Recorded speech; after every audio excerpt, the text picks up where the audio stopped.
Great. It's 1 o'clock now. I'll call the TAC Funding and Programming meeting of July 21st to order. The first item is approval of the agenda. Does anybody have any changes to the agenda?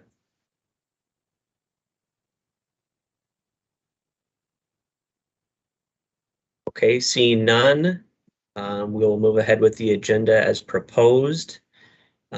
Next is the approval of the May 19th minutes.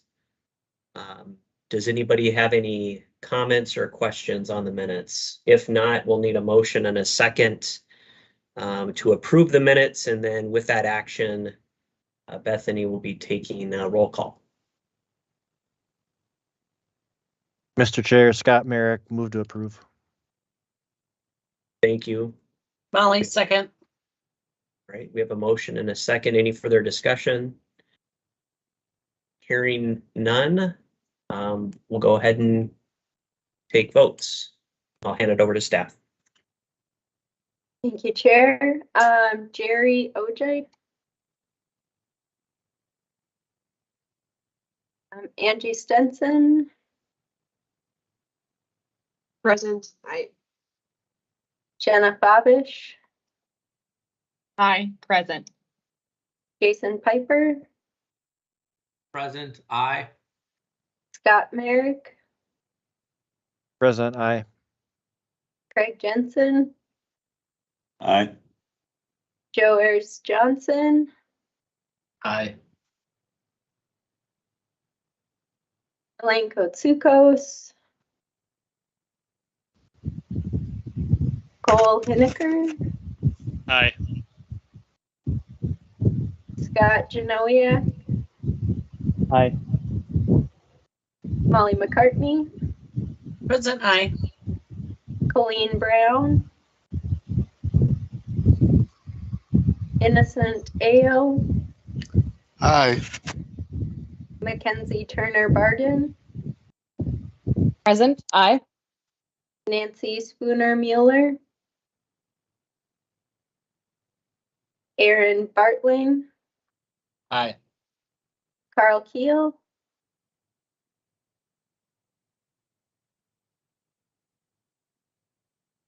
Paul Omi. Aye. Robert Ellis. Aye. Jim Kozlucher. Ken Ashfeld. Michael Thompson. Aye. Nathan Coster. Present. And I'm going to abstain because I do not know what we're voting on. We are voting on the minutes from the May meeting. If you care to change your vote. Otherwise, I'll move to Ann Weber. Aye.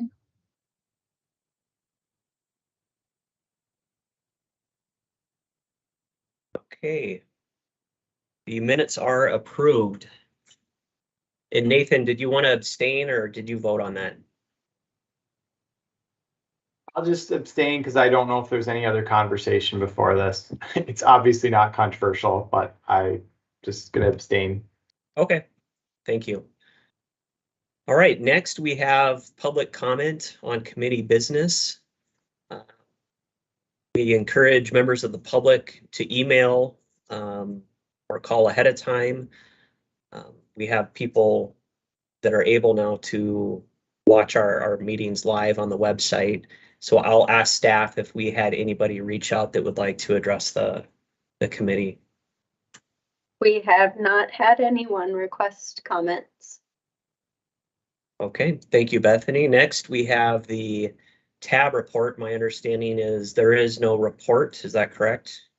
That is correct. TAB was canceled for July. Okay, so we'll move on to business, and there are no official business items this month, but we do have 3 informational items. The first being the MnShip update by Brad Utecht with MnDOT. So I will hand it over to MnDOT at this time. Thank you. Good afternoon, everyone. I will share my screen here. We did send out these slides a little bit beforehand for this meeting, but you can follow along during the meeting. There's nothing special on the slides that you need to reference. We will be doing a little activity here to get some input from the group, but more about that in a minute. So why are we here? MnDOT is planning for the future of the state highway system. We are updating the 20-year Minnesota State Highway Investment Plan. And we are looking for input from this group as part of our public outreach and stakeholder outreach process as part of the plan. Just to note that we will be doing a little activity with Mentimeter here. We'll give you the information on how to log into that in a few minutes, but just want to note that we will be using that. So, make sure you have a browser you can use or a phone or something electronic to log into that website once we get to that point. So what are we planning for? What is MnChip?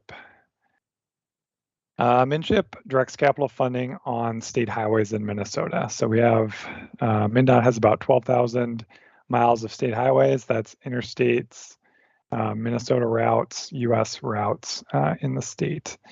The plan also budgets for estimated funding for 20 years.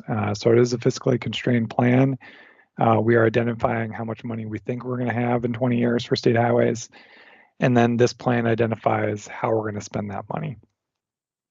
One thing to note when you're thinking about this plan is it identifies investments by categories, but is not project specific. So what that means is we identify how much money we're planning on spending on pavements and bridges for safety projects, but we don't highlight specific pavement bridge safety projects themselves. So we might say we're going to spend a certain amount of money on mobility, but we're not identifying specific locations. Also should note that MnChip is part of the Minnesota Go family of plans. You may have heard this summer as well, the statewide multimodal transportation plan is also being updated. That's MnDOT's policy plan. This plan, MnChip, is more capital investment, how we're going to spend our money. But both fit in within the Minnesota Go family of plans in the Minnesota Go vision. So as I said, the MnChip investment direction guides planning of projects and improvements on the state highway system. That little chart on the right kind of shows how the different plans fit together. We have the overarching vision for MnDOT and the state, really, the multimodal transportation plan with the policy direction.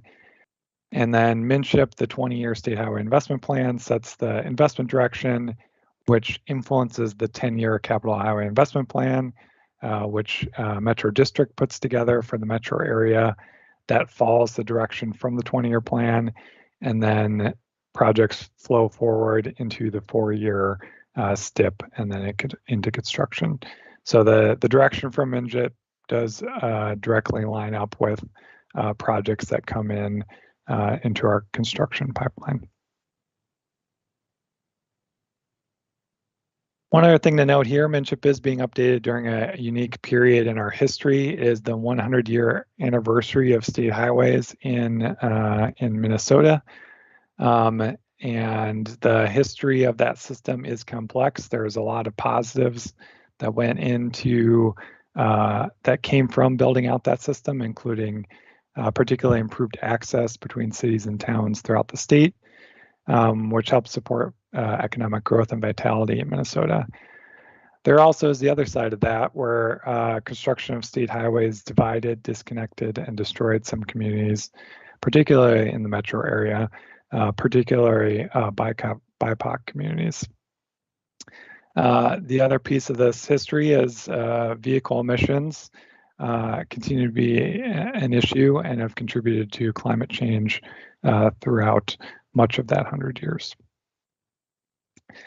So much has changed over 100 years, and much will change in the future. So we're looking forward to see how to ensure that the benefits and burdens of future transportation decisions are equitable and work towards reducing existing inequities. As I mentioned before, MnCHIP is a fiscally constrained plan, so one piece we have to do there is estimate how much money we think we're going to have. And this chart shows all of our funding sources for the plan. On the left there, we have the state funding sources, gas tax, registration tax and fees, motor vehicle sales tax, as well as some general fund money that we get, although that is relatively small. And then that goes into the Highway User Tax Distribution Fund, and we get federal funding as well from the federal fuel tax, as well as general fund transfers from the federal level. We also get some money for trunk highway bonds, although we don't estimate that moving forward. That goes in the state trunk highway fund, and then state road construction is the money that goes into this plan. Operations and maintenance, those sorts of projects are not included in this plan. These are more the construction project side of things. And just for some of our local partners, we do have this lighter blue split off here for the local distribution. So a lot of these funding sources also fund the state aid program for the county state aid and municipal state aid streets and highways as well. So after we estimate all those inputs from the state and federal side over 20 years, we ended up with a revenue estimate of $30 to $33 billion, which is a lot of money and is actually substantially more than the last time we did this plan in 2017. For previous versions of this plan, we settled on basically one number for a revenue estimate. This time with all the different uncertainties in future funding, gas use, future federal funding, we decided to run multiple scenarios on our revenue estimates, and we came up with this range of 30 to 33 billion, which fits within a number of those revenue estimates. While we were updating MnCHIP, a new federal bill was passed, which tends to happen when we're updating this plan. So IIJA was passed, and there are a few new federal programs that we needed to include into the plan. There's a couple of those on this page. The federal bridge program was included, although we assume that program does not continue post IIJA, and that was easy to fit in because we already have a bridge category. A newer program, the Protect program, actually fit in nicely with what we're doing for the MnCHIP process here because we already had a climate resilience category that we were proposing to include. So that fit in nicely. Now Protect fits within that climate resilience category. We don't assume all of that money goes to the state highways because they are flexible on that. But money is included there, and it does replace an existing program that we had identified for that as well. And then for transportation safety, we have the Highway Safety Improvement Program, which exists now. There was more money for that in IIJA, so we included that as well. We also have a lower MnDOT share for that program from 40% to 30%. That was a decision made by us and our partners to better match the share of fatalities and serious injuries on the system. That's how they try to match that money on HSIP. Local partnership is another newer program or another category we have, and we're including some state match for locally led projects on state highways. Those could either be from bonding, earmarks, or federal solicitations. It's allow us more flexibility for some of these new federal solicitation programs that exist now. And then carbon reduction program and EV infrastructure not incorporated investment categories. A lot of those are likely not going to be spent on the trunk highways. We're actually legislatively prohibited from spending money on EV infrastructure now due to state legislation as well. That's just a quick overview on some of the IIJA changes in case you were interested in those.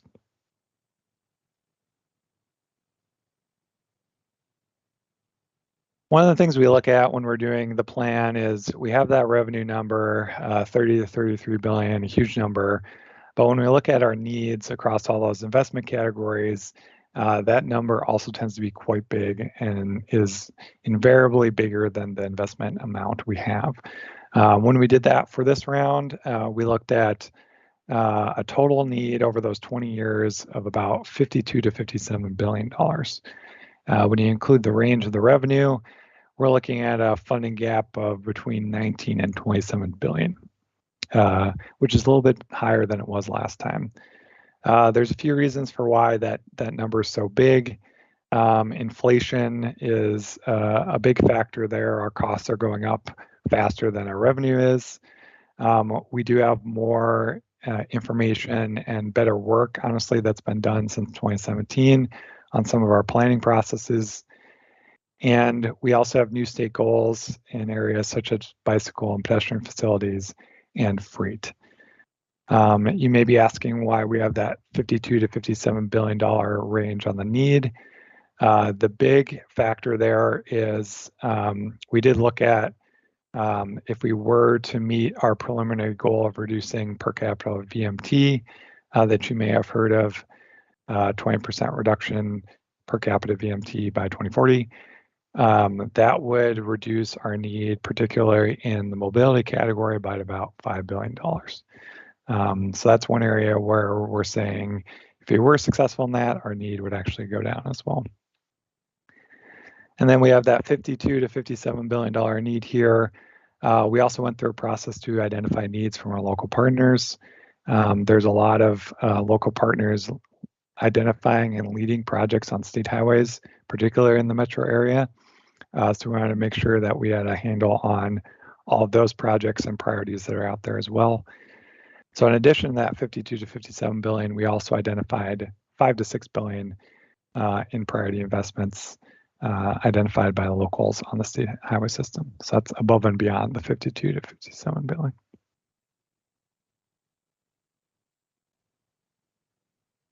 One of the main pieces of MnSHIP is trying to figure out how to prioritize and trade off investment. As you saw, we have a lot more needs than we have money. One way we do this is we've identified a minimum amount we think we need to spend across all those categories. That's about 23.5 billion out of that 30 to 33 billion. That investment manages our highest risks, completes our program projects in the STIP, implements federal funding programs, things like HSIP, Protect, the freight program. You know, we don't really have a whole lot of say on how those get spent across categories. HSIP's got to be spent on safety, for example. So that's sort of already determined for us. And then we need to meet the requirements in each category if there are any federal or state requirements as well. So if you take that 33.5 billion off, that means there's about 7 to 9 billion of remaining funding available for additional improvements or outcomes. So when we're doing this activity here with you all about the different investment approaches, that 7 to 9 billion is kind of what we're playing with, what you can trade off in this MnSHIP process.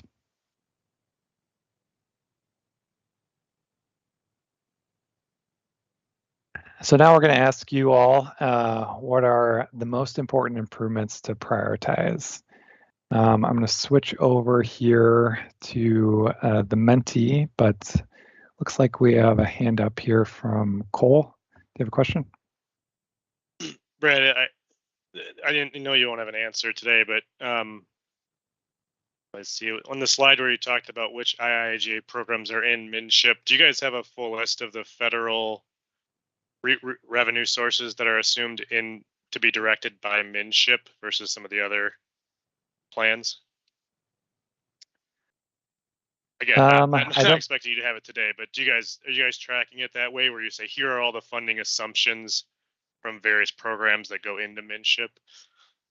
Yeah, the default is basically all the IIJA programs that sort of traditionally come to MnDOT for transportation are going into MnSHIP, with only the few specific exceptions that I highlighted. Let's see if I can go back here. So like carbon reduction, EV infrastructure, there's a few of them that don't really fit in based on our based on where they're going to be spent, basically. Otherwise, IIJA goes into MnCHIP. There are obviously other funding sources that go other places within MnDOT as well. So yeah, I don't have the details on those specific programs, but it's not a huge change from previous rounds.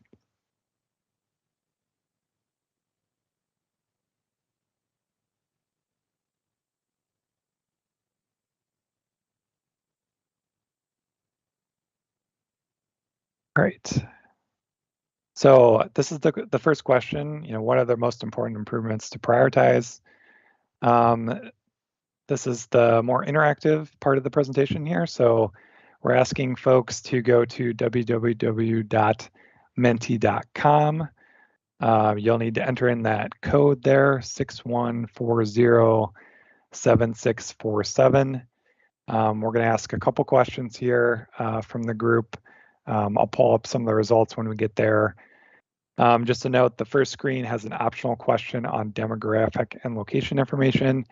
It's optional, it's not a requirement, but we are trying to track our demographic reach of these meetings. So if you could input that, that would be great. That information will not be shared. It won't be shown on a screen or anything. We're looking for age, race, ethnicity, gender identity, and zip code of where you live. I'll give folks a minute or two to fill that out and to get logged into the screen here. While folks do that, I'll go to this next slide here. This is the first question. Again, it's menti.com. The code's on the bottom of the screen.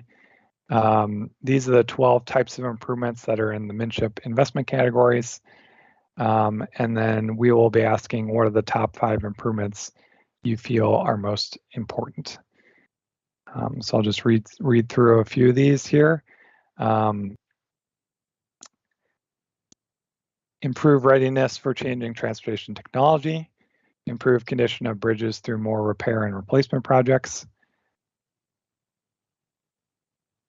Adapt infrastructure to resist damage from extreme weather events and improve resilience. Add more freight mobility and safety improvements. Focus on reducing unexpected travel delays through mobility and capacity improvements. Partner with cities and counties to address quality of life and economic development. Focus on addressing improvements in urban areas, including small towns and main streets. Maintain and expand pedestrian and bicycle infrastructure, include making it accessible for all. And maintain smooth driving surface through more repair and reconstruction projects. Maintain rest areas for the safety and health of travelers and truck drivers. Improve conditions of other roadside infrastructure like signals, culverts, lighting, walls, and guardrail, and add new safety improvements.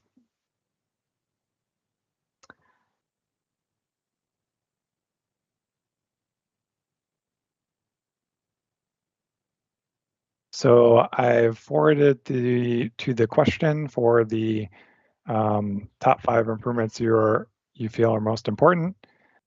Feel free to start filling them out. If you have any questions, let me know.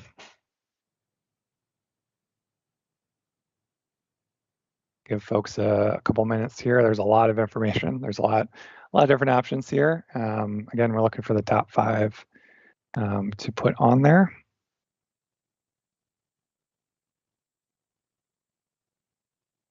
Going to show how these fill out here once we get a few more.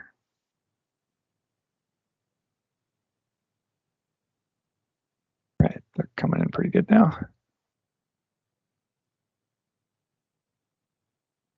So it shows the results from the Menti. It's kind of a nice interactive piece here with a good chunk of the group filling them out. At the high end, we've got add new safety improvements, maintain and expand pedestrian and bicycle infrastructure, including making it accessible for all, improving the condition of bridges through more repair and replacement projects, and maintain smooth driving service through repair and reconstruction projects. So thanks for everyone for filling those out. I'll leave that screen open for anyone who still needs to fill it out, but we can keep moving here.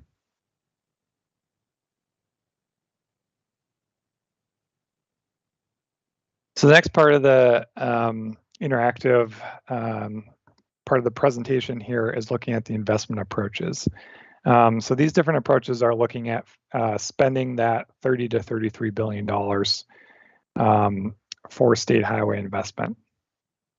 All these approaches have the same budget and again are limited to investing on the state highway system, which is the MnSHIP plan. We also have that minimum of 23.5 billion for each approach, prioritized towards managing the highest risks. And the descriptions of each approach will highlight the funding priorities, differences, and trade-offs between the different approaches. We developed these different approaches to help facilitate the discussion on the trade-off discussion for MnSHIP. So they're not necessarily what we would choose, but they help highlight different future priorities that we could take. So I'm going to walk through each one of these with a little qualitative statement and then some information, and then we'll have an opportunity to select which one you prefer out of the 6. So the first one's pretty straightforward. It is based on our current investment approach. And the statement behind this one is, I'd like to see the existing system maintained first before expanding or adding to the system. A smooth road surface when driving is most important. Roads which become rough should not stay that way for long. So our current approach is spending priority of our money, or most of our money, on pavements. We kind of have positive and negatives for each of these just to highlight the trade-off. So for this one, we have the best payment outcomes. It also maintains bridges and roadside infrastructure well. The downside is we are limited in mobility, capacity expansion, and safety investment. And it limits our ability to address technology and climate resilience. The next approach, adapt to changing technology and climate. Highways should be made more resistant to the growing extreme weather events and support changing transportation technology. Highways also need to be designed to support more walking and bicycling. So there's the kind of qualitative statement there. And then for this one, positives, investing in emerging areas, more funding for safety, more funding for ped and bike infrastructure, provide some money for bridges and roadside infrastructure. The downside is reduced investment for pavement and worse outcomes for pavement, and limited vehicle mobility and capacity expansion. The third approach is prioritize bridge. Whatever additional resources are available should be put towards improving and maintaining bridges. MnDOT should not be in a position where it would need to close or limit traffic on bridges because they need repairs. So again, positives here, best bridge outcomes, including some investment for pedestrian bridges, some funding for climate resilience, things like flooding, additional funds for ped and bike infrastructure as part of bridge projects. It does invest in pavements, but at a lower funding level. The downside, limited investment in mobility, capacity, technology, and safety. Worse payment outcomes compared to prioritized payments, the current approach, but not as bad as some of the other approaches. So kind of in between for payments.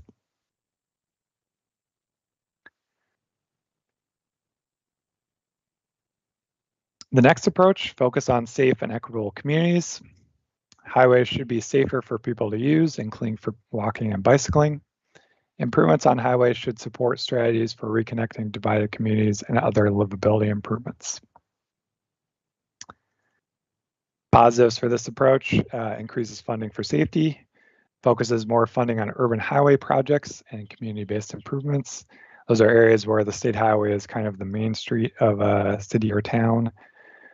provides more funding on pedestrian, bike, and transit supportive improvements, provides some added funds for climate resilience and technology. Again, downside here, limited mobility capacity expansion investment, reduces pavement funding and outcomes, and limits bridge funding and results in worse outcomes for bridge.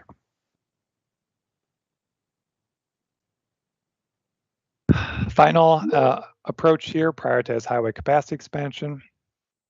The statement here is, in the future, there needs to be fewer delays and less congestion.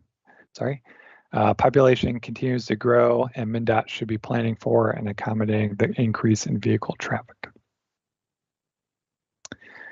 Positives for this one, focuses more funding on vehicle mobility and capacity expansion, focuses more funding to freight, including rest areas and economic development. We still have the downside here of limited pavement and bridge funding and bad outcomes there, limited funding for safety, pedestrian, bicycle, and community priorities. Potentially increases inequitable outcomes and impacts, and also potentially raises emissions and vehicle miles traveled. We would be unlikely to meet our preliminary goal of reducing VFT with this approach.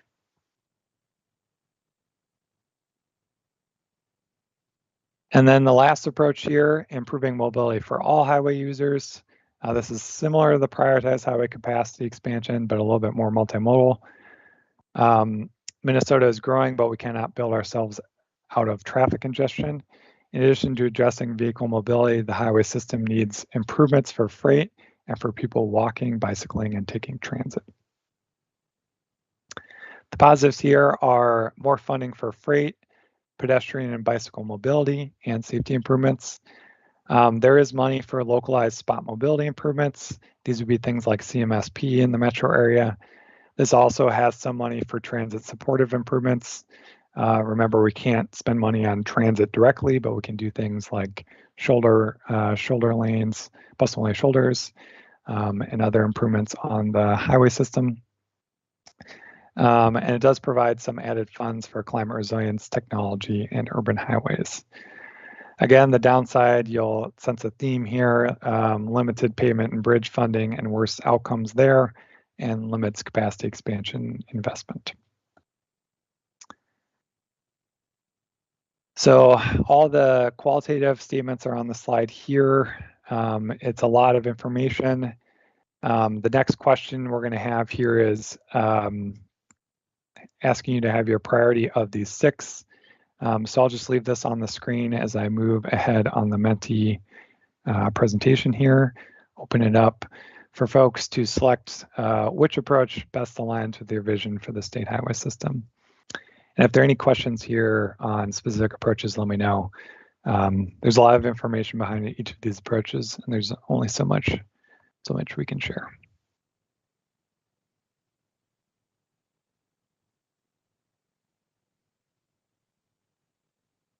So again, I'll let folks fill in their selections for a while, and then I'll show some of the results. Look like Mackenzie, you have a question.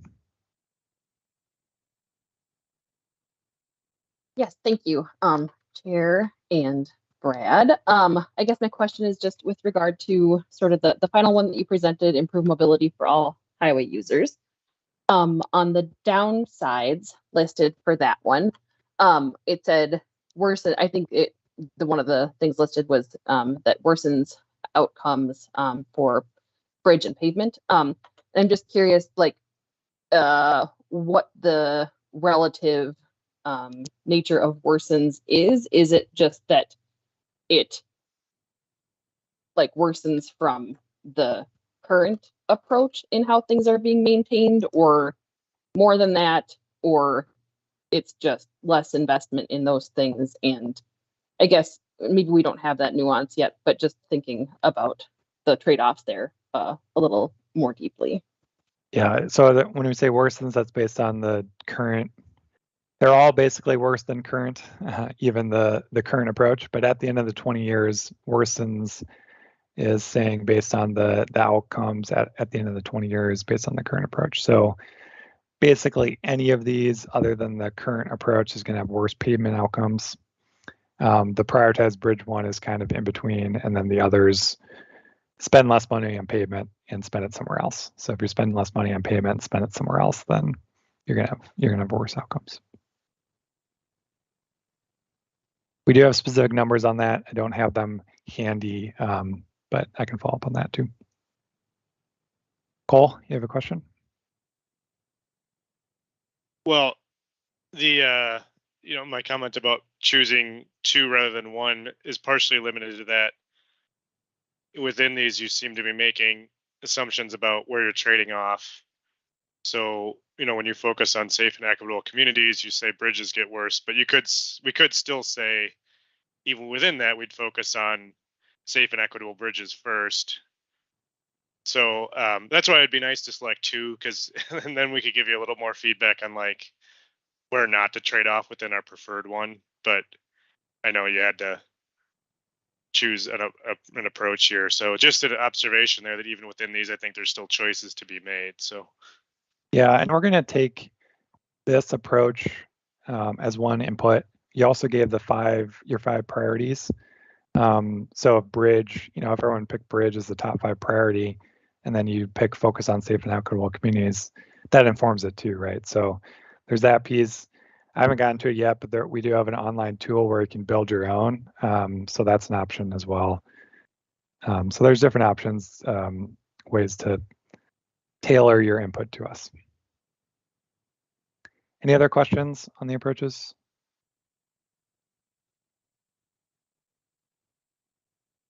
Right, looks like we got pretty good participation here from our group. It looks like almost everyone has filled this out or selected an approach. The runaway leader right now, 9 out of 22, is improve mobility for all highway users. Then the rest of them are pretty close, but focus on safe and equitable communities is the top one, and then the current approach and adapt to changing climate and technology.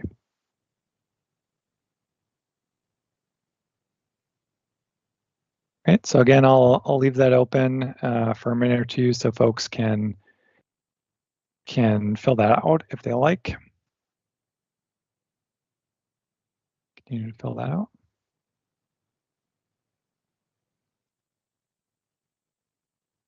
We also have one more slide here, so I'll just advance it.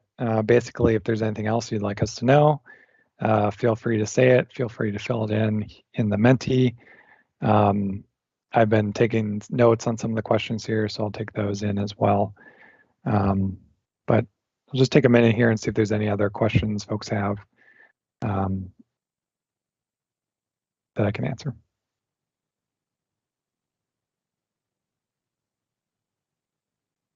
Brad, Scott Merrick had a question in the chat about maybe identified targets should also inform the strategic direction.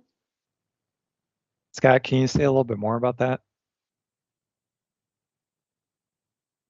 Well, I know that MnDOT has performance targets that are required by the federal government for pavements and bridges, and I think you have some targets that you've set for other investment areas, and so it just would seem the reason that those targets should inform your your overall strategic direction in some way. Yeah, and I didn't mention this, but the targets we have, meeting those targets are basically the need for a lot of these categories. So that $52 to $57 billion number. And then for a lot of them, we can't meet them with our current investment. So that's one piece. And then other investment areas, the targets, like the federal minimum targets, inform our minimum investment level for a lot of those categories. So like payment and bridge, we're saying we're not going below a certain level because we have those federal minimum thresholds we have to hit. So it is informing quite a bit of that discussion as well. All right, so I'll transition to the next piece here. This is sort of highlighted this on Cole's question here. We do have an opportunity now with a sort of DIY investment tool. In addition to the survey, we have this more detailed budgeting tool. It's at minnesotago.org/investment. So if you weren't satisfied with the approach options, you can create your own and give us more detailed information on what specific you would do on the state highway system for budgeting. So we have this intro page, which again, with some of the demographic information, so we can track that. You can start with one of the approaches that we already identified that we talked about today. But then you have information on each investment category, different performance levels, we call them, or investment levels, and I'll show you what different outcomes you get with each individual investment level and each individual investment category. You can start at the minimums here and build your own, or you can start with an approach and edit it from there. And then you can get more information on the category, what that category means. And then on the blue box here, it shows sort of some of the outcome you get for each investment amount. So can't really get into that detail at the presentation here, but you can dig into it if you're interested on the on minnesotago.org/investment. And then if you spend too much money, you get this stop, your budget exceeded. So you have to be within the you have to be below 33 billion in order to submit it.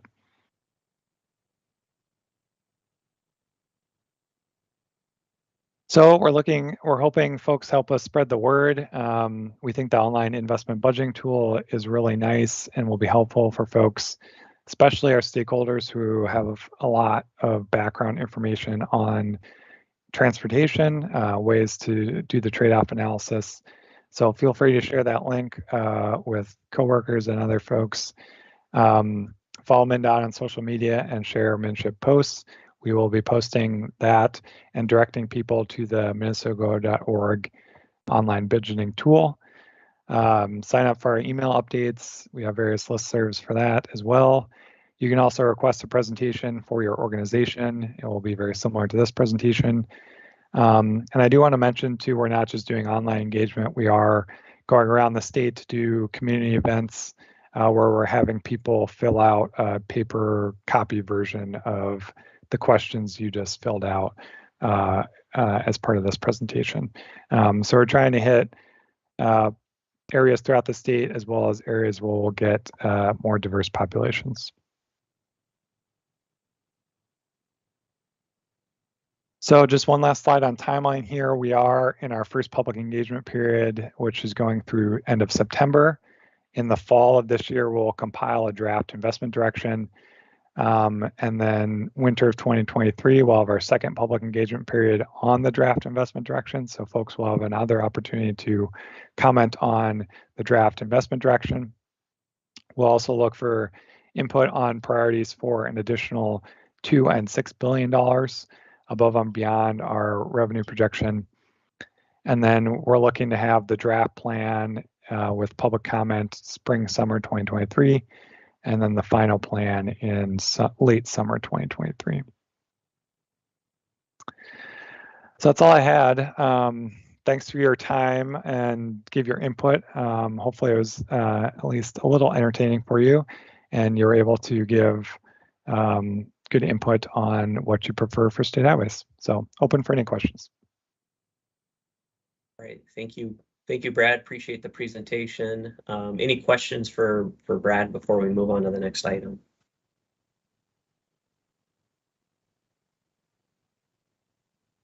Thanks, Brad. Good overview. It's Molly, by the way. I recognize the voice. Thanks, Molly. All right, thanks again, Brad. And yeah, we'll just keep in touch on this and see how it proceeds. Thanks again. All right, next we have Bethany, who will be going over the regional solicitation outreach tool. Bethany? Thank you, Chair. We don't have anything to show you today, but I'm just going to go over briefly the regional solicitation survey tool that will be going live next week, at the end of next week. The intent with this survey is to help TAB determine those different funding scenarios and then ultimately the funding levels assigned to each of the different application categories. The survey is very similar to what Brad just showed us in that you can allocate your funding to the different categories. And then we also have some priority questions to make people choose between roadways, bike and ped projects, and transit. So we can establish what their priorities are overall, and then within each of those categories.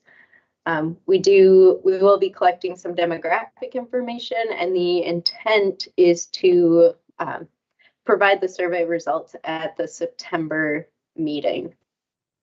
So it's a very brief, but I'll take any questions on that survey. And then we will send it out to this group once it goes live next week. Where did the survey idea come from? This is the first I've heard of it. I'll maybe let Steve add a little bit more, but during the last cycle, the TAB had expressed interest in hearing more from the public about the different funding levels. And so this is our first attempt at collecting better feedback to influence those levels or provide more information. Not influence, provide more information. And so that's the intent of this. And we had tried to do a consultant-based survey earlier that we would have been able to show you, but we're working with some different constraints after procurement. We had some challenges with procurement. Yeah, thanks, Bethany. Steve here. Part of it, we do a formal public comment period before the application is approved, and that has some value, but it's almost too abstract for the public to get their hands around and provide input on. We got very concrete input on more money here or there, less money here or there. So the timing wasn't great where we were getting public input, and so part of it is to do it closer to project selection, and perhaps that will be one of the funding scenarios that we bring through the committees, and we'll have some similar ones you've seen in the past, and also be asking this group and others, if there's certain themes that you want us to build a funding scenario based on, and we can do that within reason, of course, but. So this would just be I think the timing is better because it's closer to the projects being determined by TAB. Right, Angie, you had a question? Sure. Thank you, Mr. Chair. My question maybe was already answered. So this is open to the public, not just the committees. I guess that's the first part of my question. Yes, that's correct. We do have a question at the beginning of the survey about whether you are a technical staff or you participate in council committees. If you're part of an advocacy group, we don't ask which advocacy group you're part of, but we're hoping to be able to kind of filter those responses maybe by interest groups and how involved you are in the regional solicitation process. So that will be one way we can go through that analysis. Okay, and then second, just a comment that as an agency, I do think it would be beneficial for us to have an understanding or at least a range of how much funding is going to each, not just each modal area, but within each funding category. That would be helpful. I've always thought that would be best to have before the applications were kind of in this phase. So before the applications were assembled. Initially, my first thought is there may be a lot of specific support for one project or another, and it's best to get kind of the goal and this target established before we have the projects lined up. But I do appreciate Steve's comment too, that people are maybe less likely to participate then, but yeah, I guess it is a bit surprising to me, but yeah, so thank you. Yeah, thanks, Angie. You make some good points there. I think we're trying to open it and close it before we get too deep into the funding scenario process, and that's kind of on purpose, where we want people to provide input not just on their favorite project and what could maybe help that get funded, but more so on the which categories they like. So that's really the purpose of it. And I think your other comment was maybe you're suggesting on the front end we should say, like we do for bridges, we say there's about 10 million per cycle for bridges is one thing. You're suggesting, I think what I heard you say is that maybe in the future we should do that for all the categories.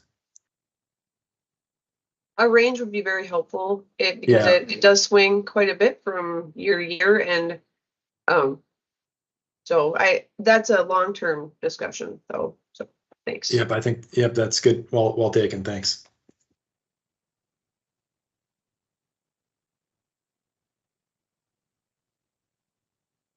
Cole?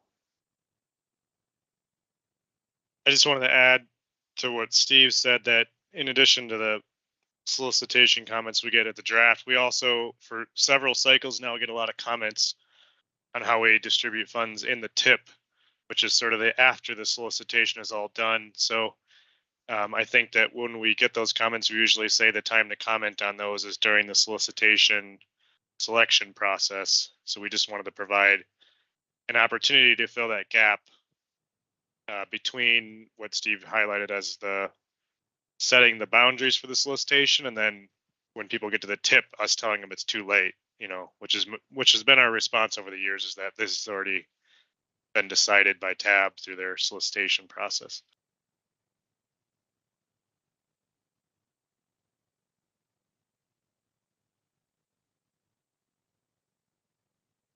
If there are no more questions for us, I will turn it back over to the chair. All right, thank you, Bethany. The next informational item is regional solicitation score, so I'll turn that over to staff.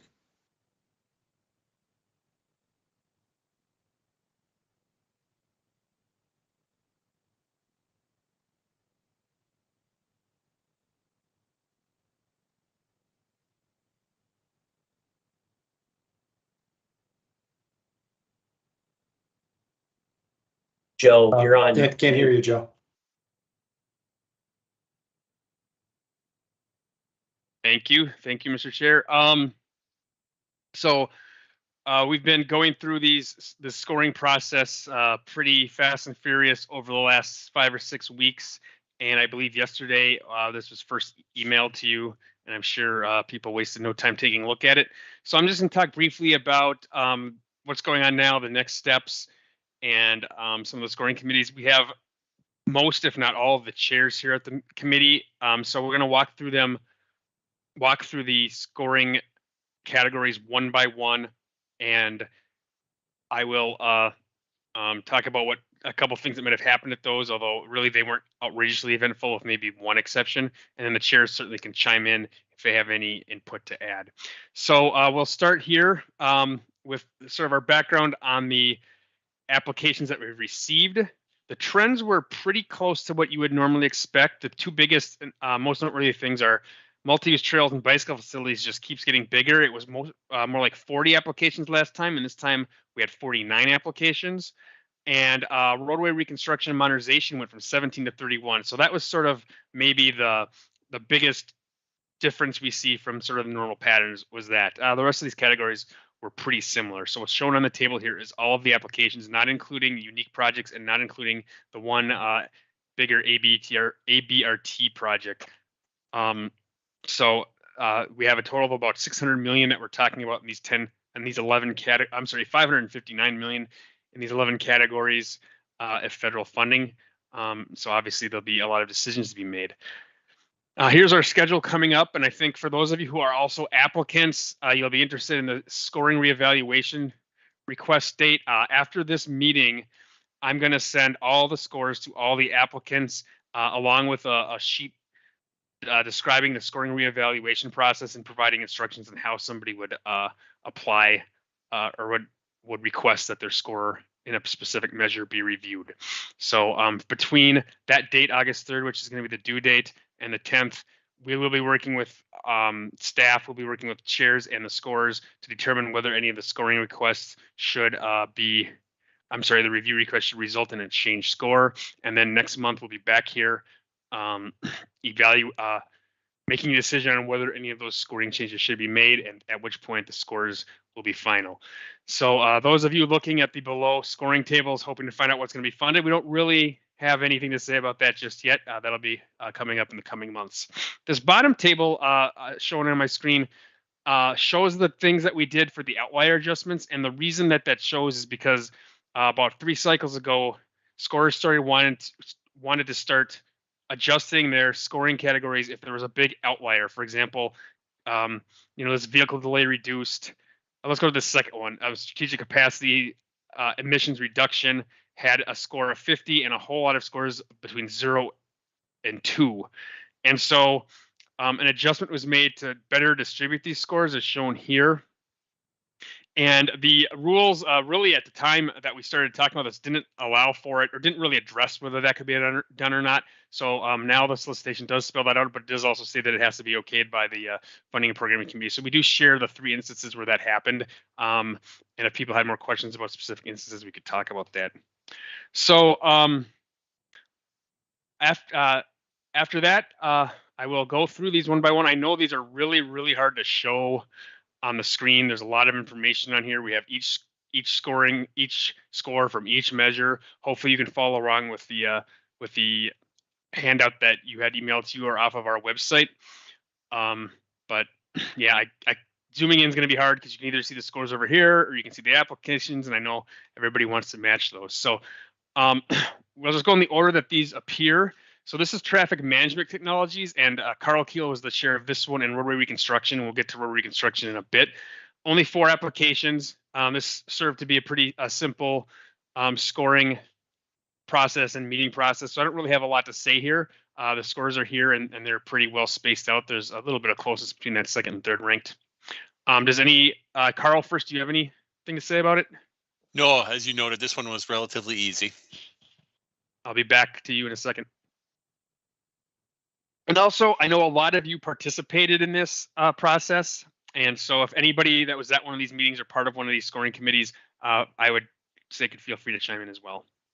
So we'll go to the next one. Mr. Chair, sorry, and Joel. I said a question related to the previous materials. Is now a good time, or is it better at the end? Might as well go for it. Okay, thank you. Okay, so first about the evaluation process.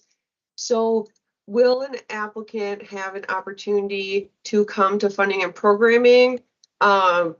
Just from the local government side, I know sometimes they do, or applicants would like more explanation, or can they receive that? Sorry, so a 2-part question. Can applicants receive additional explanation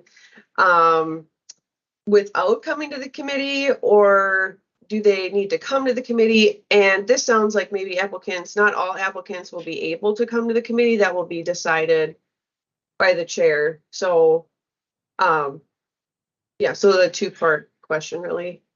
Mr. Chair, I think I'll start with the first question, and then I don't know if Steve maybe is a better answer for the second question. The first question, and it is going to be in that info that's sent out hopefully this afternoon, Angie, is that yes, we absolutely encourage people to come to us during that period of time, but between now and when the application or the requests are due. I think that's a good way to get both sides on the same page and maybe forego some reviews that aren't needed if the explanation is satisfactory. So yeah, we absolutely encourage you to ask questions in advance. And Steve, do you want to take that second part? Yes. Yeah. Thanks, Joe. Some of the language we put in this year in the solicitation was to give the chair of funding and programming a little bit more discretion if we get 50 appeals to say kind of, well, this kind of meets the intent of this process or not. Is it kind of something the committee should discuss, or is it more just qualitative in nature where we need to give really the benefit of the doubt to the scoring committees, and that's that's a judgment call, obviously. But I think that the purpose is to focus our attention on the most pressing appeals that the committee should spend time on. Okay, thank you. I can appreciate that because I know it does get to be quite a few. Yeah. I would be open to exploring other avenues in the future as well. For instance, if the local government agency could attend a scoring committee meeting or have some kind of avenue for discussion, being that it is typically a pretty big investment to put an application together, just so that there is that opportunity. Maybe that it sounds like maybe that can happen during this couple-week period. So anyway, thank you for the clarification on that.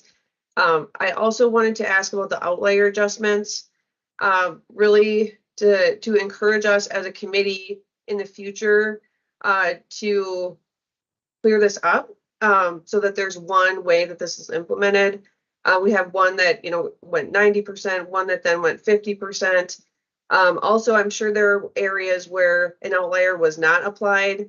So I think we made some improvements during the last cycle, but I would really like this to be a straightforward technical adjustment that can be made. And we see what's done 3 different ways this time. So I appreciate the progress that we've made, but would just continue to like to have one way that we address outliers and not multiple ways. Thanks.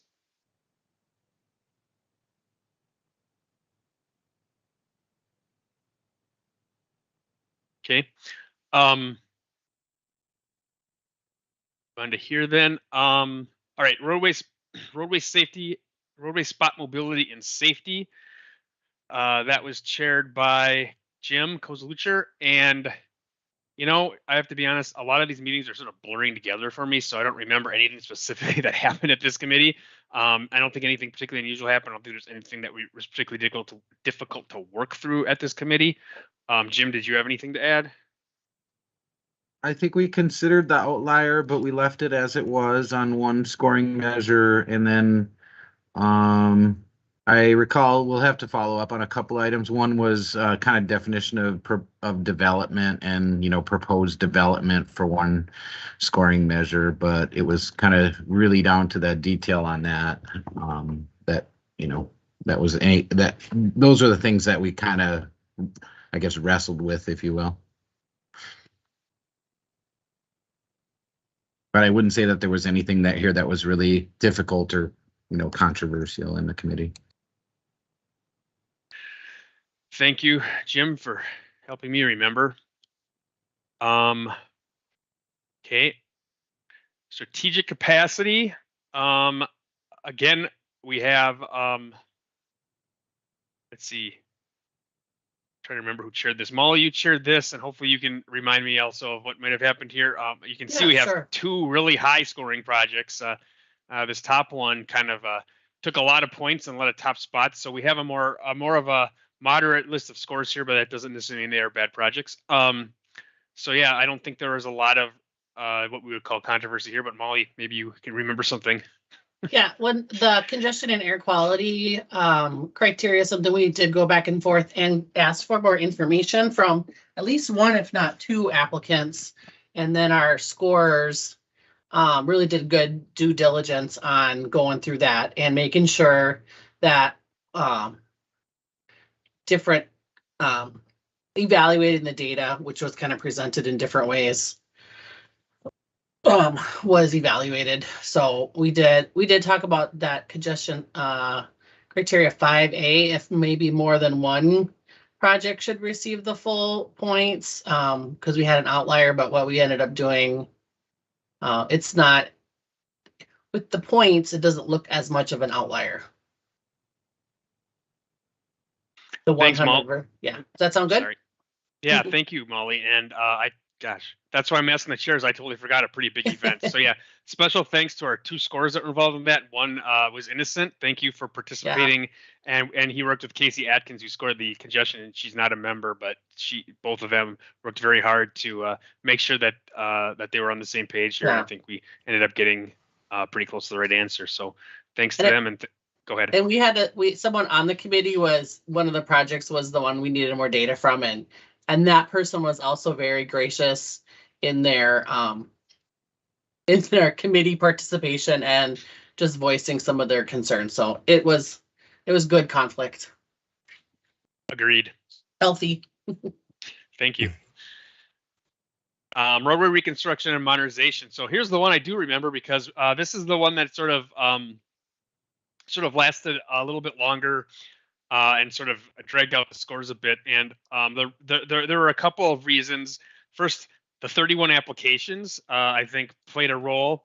And I thought I was being really smart by having this scoring committee be really late in the process. But the problem was that if there was anything happening a little later than scheduled, it kind of pushed us back. So maybe I wasn't being that smart. But we did have some communication issues. I was emailing an old email address for somebody. So we finally did get those fixed. And we did reach out to applicants for a little bit of extra information. And so we ended up with a good array of scores. And Carl, you were sort of watching that process as well. Do you have anything else to say about the scoring committee? No, again, it was a pretty heavy load on this one. A lot of applications. So thanks to all the folks that worked pretty hard on this. This is the one where we did have a couple of the outlier discussions, and the way that those were resolved is we discussed them as the whole group of scores, and then had a conversation with the actual score of that item. And we relied pretty heavily on kind of their judgment onto what was a fair way to treat that outlier. So we had 3 different outlier ones. 2 of them, I think, actually were pretty much treated the same. One was different. And so I appreciate Angie's comments about, it'd be great to have a pretty set way of doing this. I'm not sure we actually can, because the situations in each of these were kind of unique to the kind of the range of applications in that one category. So I think it'd be great to try to, but I'm not real optimistic that we'll have one formula that'll fit all. And then I think Joe noted we had a little hiccup where we had kind of a late change in who was scoring, and then there was some communication issues, and so we had another person score it, and then the scores came out vastly different. And I think that got resolved by sitting down and having a conversation between both parties, and they came to some resolution on what a fair score was. So in the end, I think it turned out just fine. Yep. Yeah, it turned out to be a little more stressful, but probably a more optimal result, I would say. And the really astute viewer of this table, and we had one that's in this group right now, thank you, Jason, might have noticed that the cumulative number here is not right, because we didn't set the formula to the second row right. So this is going to change in future endeavors. So this 176 becomes more like 180. So plenty of funding requested in this category. This did happen in one other of these tables, and I fixed it. I don't remember which one. So again, the savvy viewer might catch it. Anything else on that one? Oh, and this is our first, I think it might be our first tie reported. So this is a tie for number 6. So if that holds up, it's going to be it could be an interesting discussion. All right. So it looks like we have one question from Nathan. Oh, thank you. I can't really see. Yep. Yeah, thank you, Chair Joe. I just want to echo what Carl said, and I know we've had this conversation in the past with scoring, is sometimes the more rules and the more stringent we make things, the more challenges and difficulties we create. So I think Carl's point about context is important, because sometimes more rules also makes more challenges as well. So I think each time we look at the scores and how we do it, yeah, there's good things we learn each cycle, but some unintended consequences as well with those changes. Thank you. I think Cole had a question as well. Oh. Yeah, thanks. I'm always intrigued by projects that are lower on the list that get max points in a particular high ranking category. So I'm looking at number 19, Washington County project that got 150 safety points in their criteria 6. I'm just curious, Carl, if you had any reactions to, is that just not like a high usage roadway, but it has a safety issue. Did you get a sense for why that project didn't otherwise score well, but has such a big Joe, safety? Do you recall the specifics of that project? Mr. Chair, Mr. Committee Chair, Mr. Scoring Committee Chair, I absolutely do not recall the specifics of the project. Yeah, so we have to probably go back and look at that one to answer that question. So they did pretty well in this multimodal at column 7. After that, the scores are overall fairly low. So I'm not exactly sure why. Yeah, maybe Joe, maybe to Steve here, maybe I'll just jump in. You know, sometimes when we're realigning roadways or brand new roadways that don't exist, those have always been difficult to score relative to existing roadways that are doing something. And I think that's the case here. You got a realignment of a roadway, and it's tough. It's tough for us to set up a system where it compares kind of equally, or to an existing roadway where that's not happening. So that would be my initial observation without looking into it too much.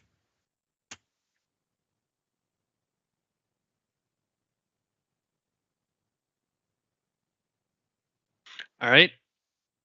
Till I hear otherwise, I'll move down. Bridges, we only had 5 applications, which is actually pretty on par, I believe.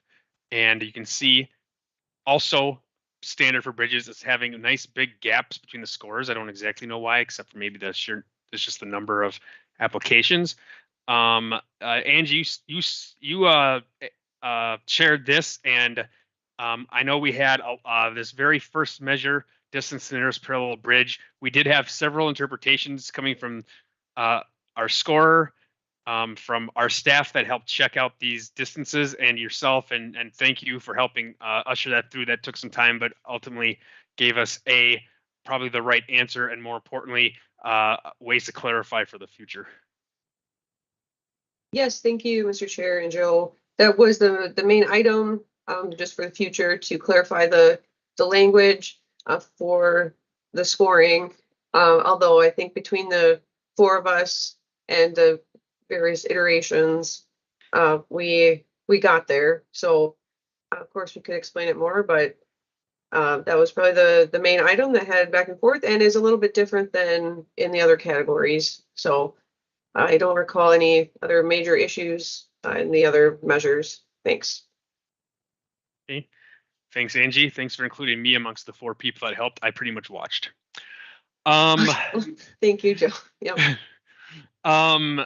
Transit. So our transit here's expansion and modernizations after this. Our transit chair is Gina Midico, who is not a funding and programming committee member. I did ask her if she had any things to bring up, and this one went pretty smoothly, and I don't think she really did. So I'll talk briefly about these, and again, anybody that was there can chime in. We have a nice spread of scores. Now for both expansion and modernization, keep in mind that we have a requirement that at least one new market guarantee project comes in, and it looks like some of those did well.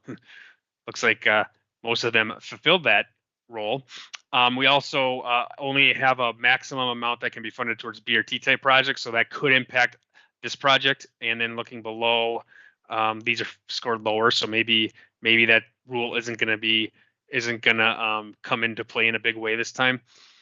So I don't have any other comments on the scores themselves. Anybody that was at transit have any comments or questions? And I'll scroll down here, show you these, which also generally have a nice score. The second and third are a little close, I suppose, or a nice spread, I should say.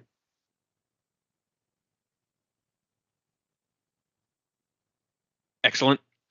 We're moving down to travel demand management, and I think things went well. First off, we have 7 applications, which is a little bit more than usual. Last time, I think we funded maybe all of them, and maybe that's happened like 2 of the last 3 times. That's not going to happen this year. And I think the scoring committee went about the way it usually does, but I think we had the same problems we usually have. And Mackenzie, I know you made some comments about that to our staff, so I don't know if you have anything you want to say about this scoring committee or about the measures themselves as chair of the committee.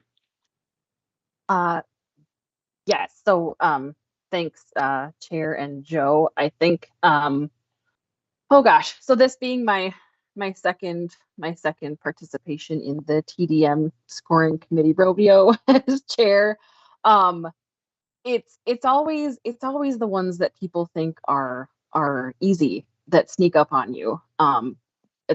Which like so just to put it in the short version of things here is that I think last time some of the challenges we encountered also continued, and we encountered them again with this cycle, and those challenges being around the way and the options and even possibilities and how realistic and feasible they are for quantifying something that is in many ways very qualitative. And so a couple of the measures that we ran into, I think, just challenges with and just lots of discussion and consideration around, which again, for this round, similarly to the last go round for the regional station, were measure number 2 of usage. And some of the challenge there being, it's really open-ended, and we the way that it's written now asks the applicants to provide the methodology that they have used to identify that usage level. And that's, I think okay to have something so flexible and open-ended in many circumstances. I'm not sure that that it is the perhaps most appropriate, or I guess not appropriate, but I don't know that it's working for this category the way that was maybe envisioned for how it could work. And I just say that because I think it's really, really, really difficult to measure possible usage. And also when you're talking about things being more programmatic or campaigns that are educational or informational or based in outreach in nature, that's something that is very, very different to try to gauge and quantify than, say, usage or potential usage that's going to be estimated for a concrete physical facility or piece of infrastructure that's part of the transportation system. So you'll see that there are a couple of applications that, okay, hold on, pause for a second, back up. So number 2 being usage. The conversation that was recurring again was how the determination of usage and the scoring of that category then ties directly to measure 4B, I believe it is. And so that, I think, was challenging because for the usage methodology that was provided, there was discussion around, I think, the merit of the methodology that was used, which then led to reductions in usage numbers for a couple of the applicants, which then resulted in measure 4B scoring 0 points. So that's something that I guess just further consideration going forward as we review and evaluate sort of maybe what's working and what isn't, and what types of qualifying criteria may be useful in helping to iron out some of those recurring issues with the usage methodology. So I've said probably more than I need to, but that's kind of my recollection of the process, Joe. So hopefully that is in line with what you recall as well. Thanks. Thanks, Angie. And that is, and I apologize I put you on the spot, but I think that's something that I've struggled with too as a staff member, is trying to quantify that usage can be really tricky. And part of me sometimes wishes it was totally qualitative. But so I'm, when you sent that email sort of talking about those things, I was definitely interested in thinking that is something that may be an idea that could be put out. So yeah, that can be a little tricky, but I think generally speaking, the committee went pretty well and is content with what we're showing, given the structure in which we're working. Anything else on TDM? Yeah. All right. Here is the big one: multi-use trails and bicycle facilities. You can see we've highlighted the ties in the left. We don't have a tie in the top 13, so maybe this won't come into play too much. But you can see a nice giant bunching of scores. Almost anywhere you look, there's some bunched up scores. It's sort of been the nature of this scoring measure, in no small part just because of the sheer number that we get. Now we have 49, which is about 9 or 10 higher than average. So that is what you're seeing now is sort of this big bunch from, there's usually the average distance between two scores. It might be less than 10. I don't even know. But so Craig, you shared this, and I think the meetings went well, but I think, I don't know if you have anything else to add. If not, I do. No, I mean, it was a big category. People put in a lot of work. I mean, even one had emergency surgery and still was able to deliver some of their scores, even though it was a few days later than we expected. But, I think people put in a lot of work on this. I think got some feedback, probably moving forward here. I'd maybe do some things differently in the future, but overall it was good. Any of the scores that got changed, there were a few that, someone filled in one of those checkbox type things that were changed. I made a request that the scorers actually provide an explanation that will be going out to folks to hopefully head off some of that confusion or questions on why things were changed. So, I think that explanation going out with that, and maybe all the applications in the future, will really hopefully help in the long run and head off some of the confusion later on. Yeah, thanks, Craig. And what he's referring to are in number one, that's the RBTN score, and then in 4, I don't remember. Well, I have the little key down here. So 4,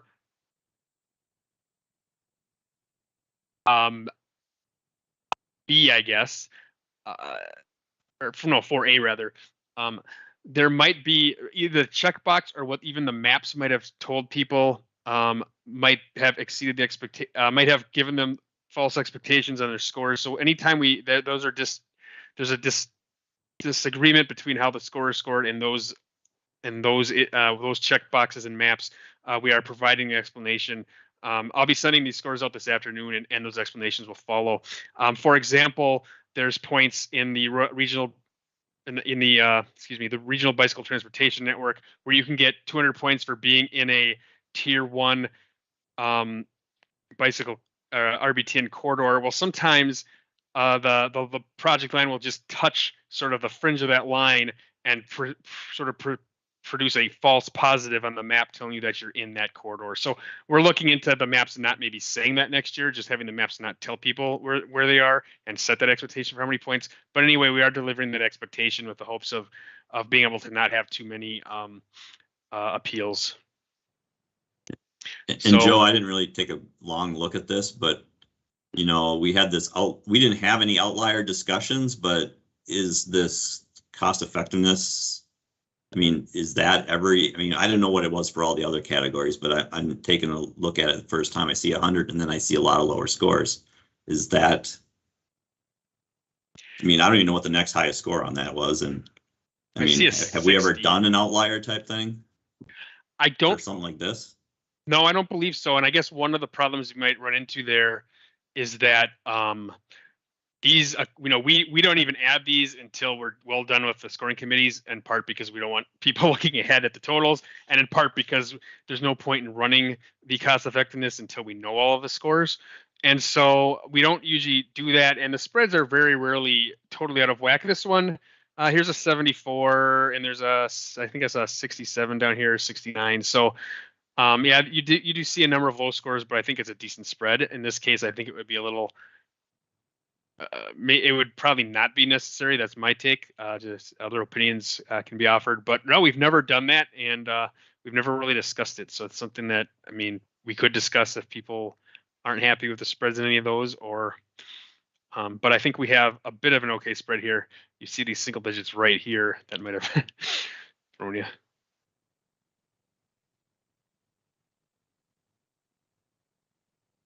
All right, well, thanks very much, the scores, particularly those of you who had a qualitative score. I think actually most of those are not at this meeting, but if people keep applying in big numbers, we're going to have to, I don't know what we're going to have to do.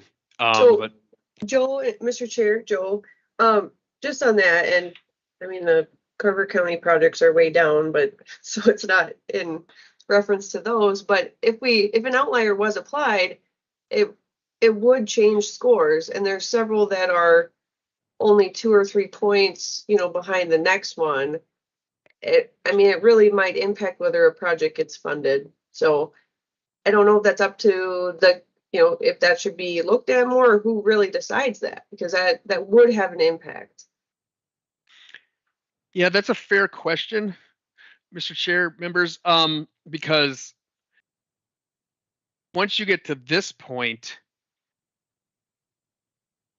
people might get crafty in why they ask it and what projects they think it'll help and won't help. And I think that's a kind of dangerous thing. And I think that's part of why we've never approached that here.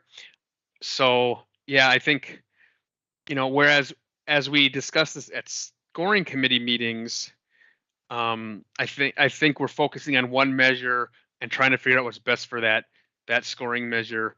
And I don't think there's as much opportunity for sort of at least consciously changing the order. Now, any point, those things do change the order in the long run. You were correct about that.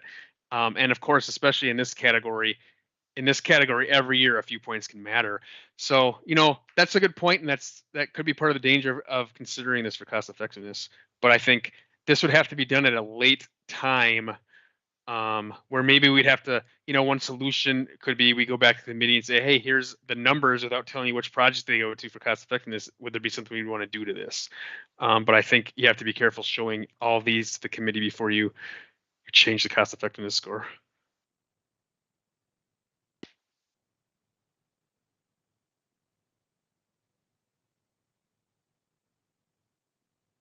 It's like we have another question from Cole here. Well, I was just going to say that, we had a lot of conversations about max and min in this category, and the cost effectiveness is one way to ensure that we get lower cost projects higher up the list. So I think there's a lot of value in not having any kind of adjustment, because it gives those projects a more significant advantage, and then we can fund potentially more projects overall by spreading the money around.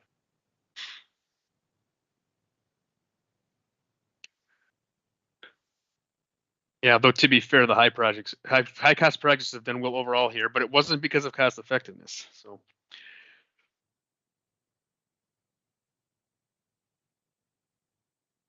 See another comment from Nathan Koster. Yeah, thank you, Chair. I guess if the question is about cost effectiveness of trying to get more low projects funded, then that's probably a different scoring metric. Because in some cases I've asked myself, and I think I brought this up last scoring committee for the 2020 regional solicitation, is when some projects were like 120,000 in cost effectiveness, we're out competing bigger projects. It was like, is that really the right question, calling it cost effectiveness? Because then maybe your soft cost to deliver that project for a local agency are actually sky high, and how cost effective is it to deliver that project when you have to bid out a project that costs $200,000? It may actually cost a lot more to federalize it. So I guess if we're trying to answer a different question, we should probably start with that next solicitation, not is cost effectiveness doing what it is? Well, thank you.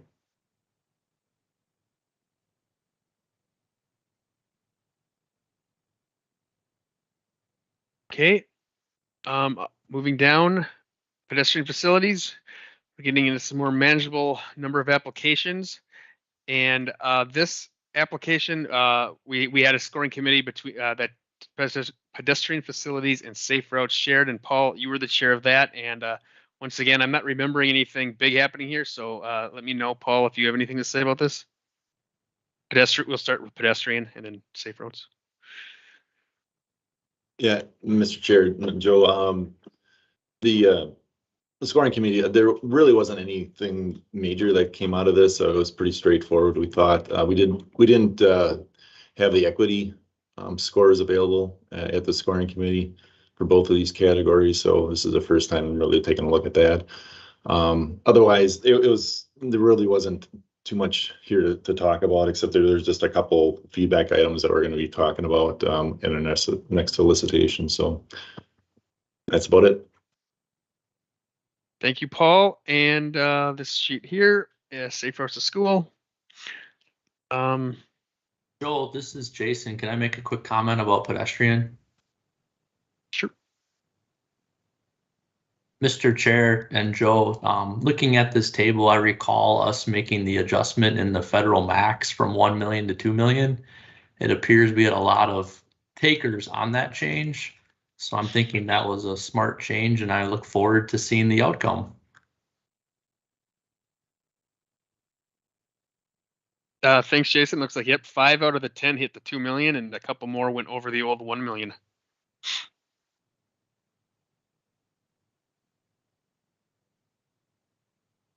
And here is Safe Routes, where we did not change the max. That remains 1 million, I believe.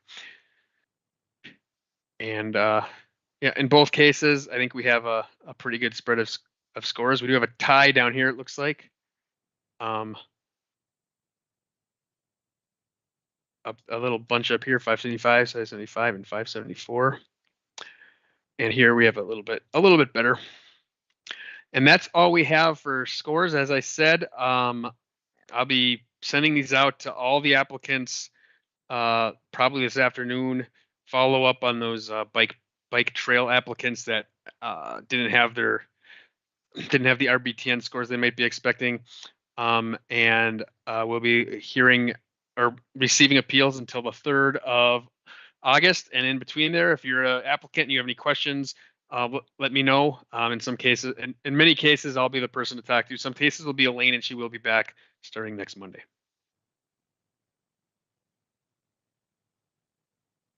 All right. Thank you. Thank you, Joe. Any other questions or discussion on this item? Aaron? Thank you, Mr. Chair. I wanted to go back to the transit category for a minute, and it wasn't necessarily directly related to the scores, so I didn't bring it up then, but I did want to bring up a concern and hopefully have a discussion on how projects that are precursors to BRT projects are coming through the solicitation. And I'll start by kind of referencing 2 solicitation rules that are in effect right now. One, under the qualifying requirements for or stating that a project is not eligible for either capital or operating funds if the corresponding capital or operating costs have been funded in a previous solicitation. And then the second one that's listed in the application for the expansion projects, projects that deliver elements of a new arterial BRT line are not eligible. So the project I want to focus on related to these rules is the Route 3 service improvements under the transit expansion category. So this project appears to be implementing routing and frequency changes that are recommended for the Metro H line, which is the 3rd ABRT corridor identified in Network Next by Metro Transit. But it's currently not listed as or identified as a BRT project on the scoring sheet here. And then based on the 2020 and 22 cycles with the F and G lines, it's likely that the H line will be coming through the 2024 solicitation process under the ABRT category to continue implementing updates to Route 3. So the timeline for when this funding would become available also falls pretty close to when it's expected that the H line construction or operations would begin, also coming from Network Next. So I guess my general concern is that these ABRT projects continue to take more and more funds away from supporting bus services. And then specific to this project, I guess I believe it violates the policies in place by delivering the elements of a new ABRT line. And maybe this was a conversation that I should have brought up in May when we were doing the qualifying review, but it almost seems like this one shouldn't qualify based on that rule that's in place. And then kind of looking ahead, it's looking like this project would come back kind of in a different iteration with the H-line branding for the 2024 cycle. So this is an example that seems similar to projects in the past, specifically to the Metro G line, which is the chosen project for this year's ABRT set aside. This is a project that Route 68 was awarded funds for in 2018, and that's kind of the precursor for the G line as well. So it's a similar trend that I guess has me concerned that these funds are kind of coming through and not being labeled as BRT, but are in fact leading up to those BRT projects. So I'm just curious if there's any other thoughts or comments from the committee on that, but just wanted to state my concerns mainly. All right, thanks, Aaron. And I'll let someone from Metro Transit rebut or respond if they'd like to. Yes, Mr. Chair, this is Scott from Metro Transit. I don't want to speak to the details of the application just because I'm not familiar with the details of the Route 3 proposal as a staffer within engineering and facilities. What I can do is kind of forward the concern to our service development planning manager, who was more involved in the application, and get some comments from that manager. So I'm hesitant to comment too much on the details of the application here today.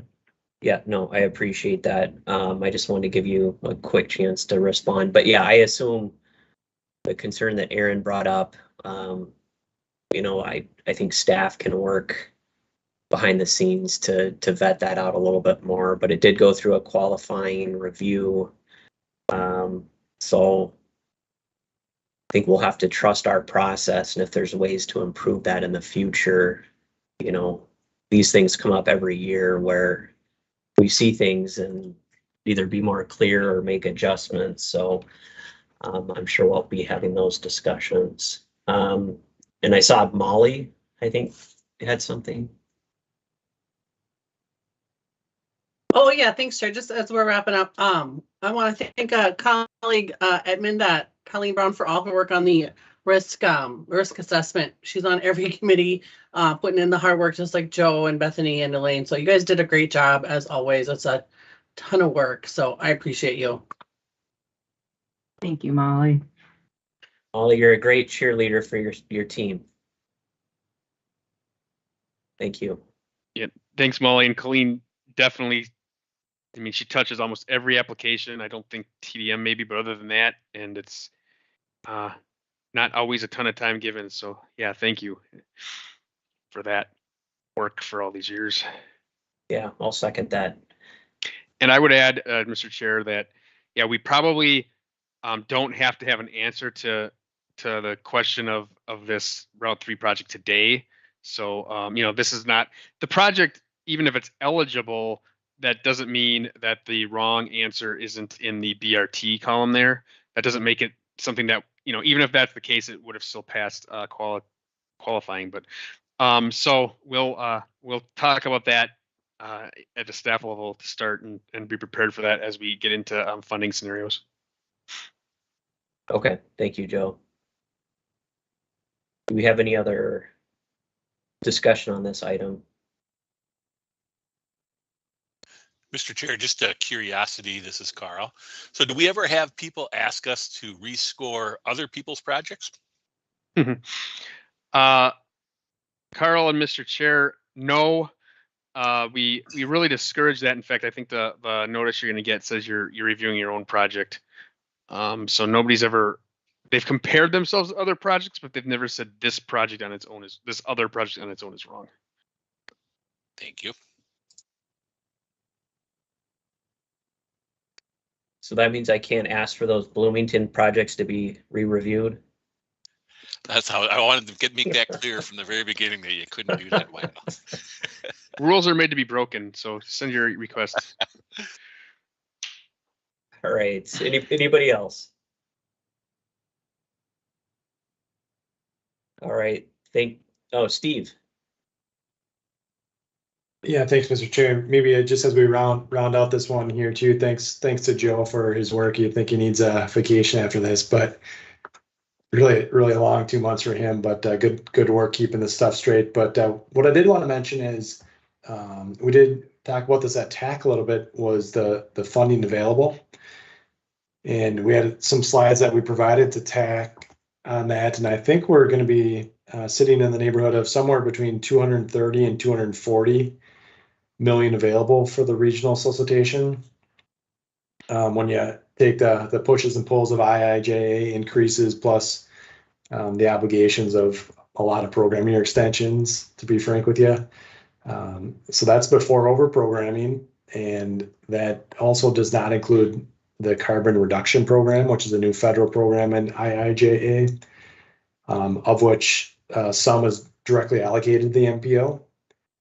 So that's another pot of money that will garner further discussion here this fall on what to do with it. So, before we were,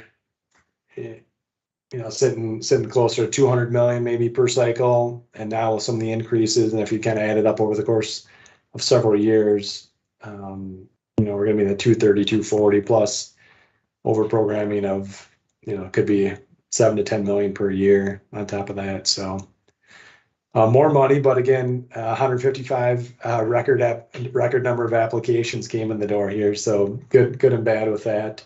On the HSIP front, I think we were going to have about 50 million available. That did get a big increase in IIJA, the HSIP funding. Usually we're 22, 24, 26 million per cycle. And so that's almost doubling there. So that's good too from a safety perspective. So thought I would just mention that here too, as people start looking at the list and where they're sitting and what might transpire here over the next couple of months. Yeah, thanks for that information, Steve. That's helpful.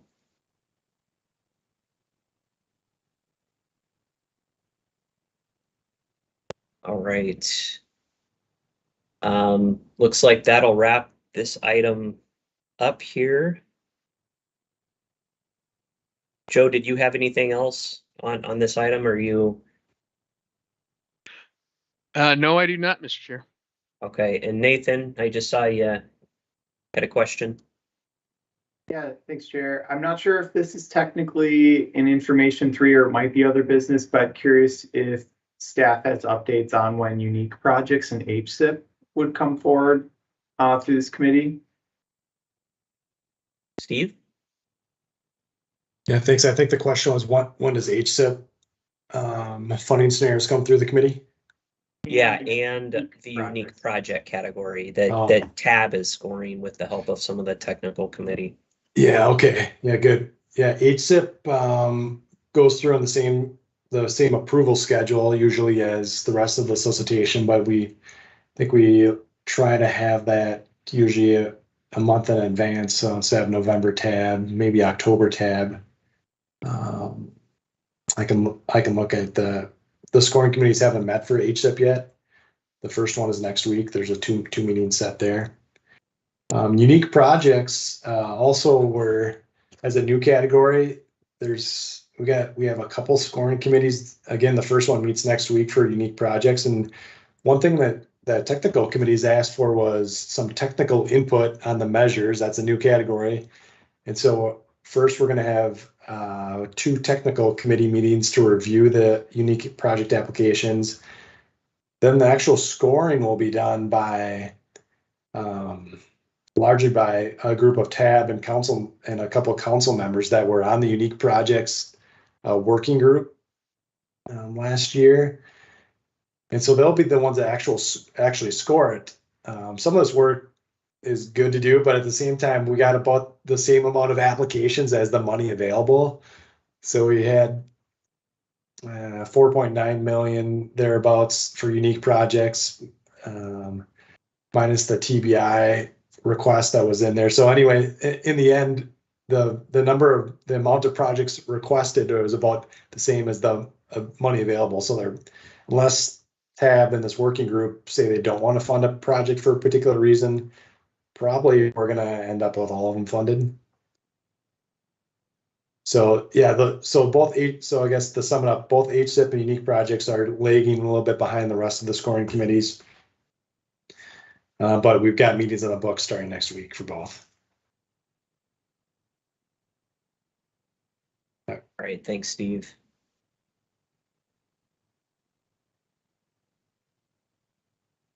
Okay, That concludes our 3 informational items. Then we'll move to other business.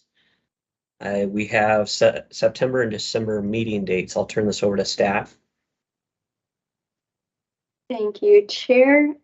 One thing to note with the September meeting date is because the way the calendar falls, TAB would be the week after funding and programming.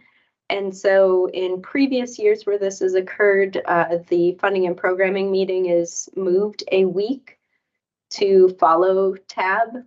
And so staff suggests that for September, we would move the regular funding and programming meeting from September 15th to September 22nd.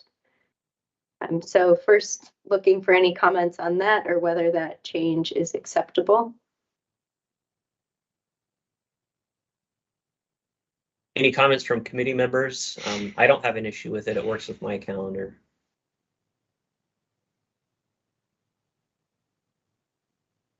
So I think we're good there. Okay.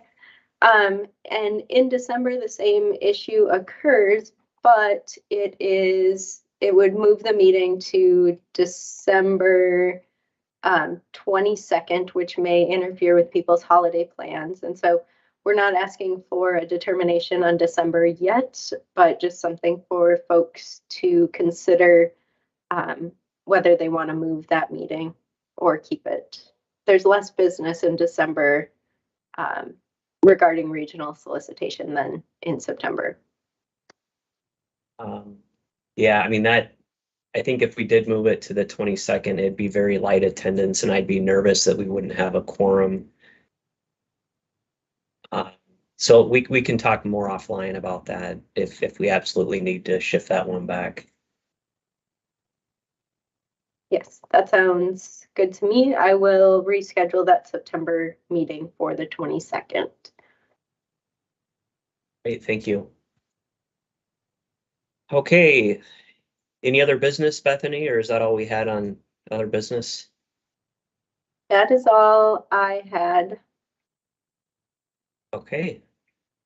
And it looks like Cole has his hand up. Yeah, I just wanted to let everyone know that the TIP public comment period closed, and we got 18 total people commenting on the draft TIP. The council staff are working on our responses to put into the public comment report.